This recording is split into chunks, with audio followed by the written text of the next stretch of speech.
マヤです。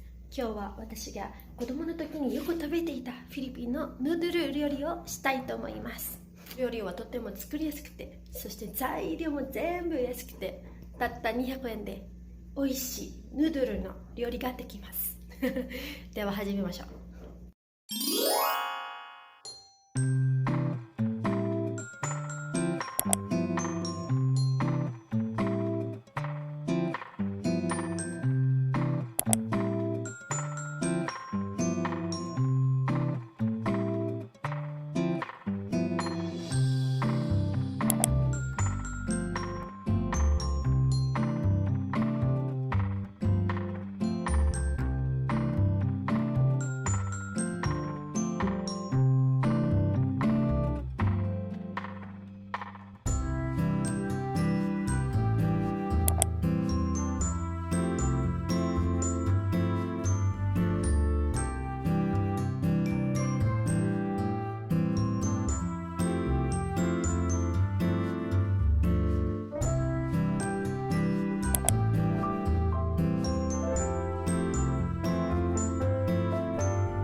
1, 2, 3, 4, 5, 6 Odong.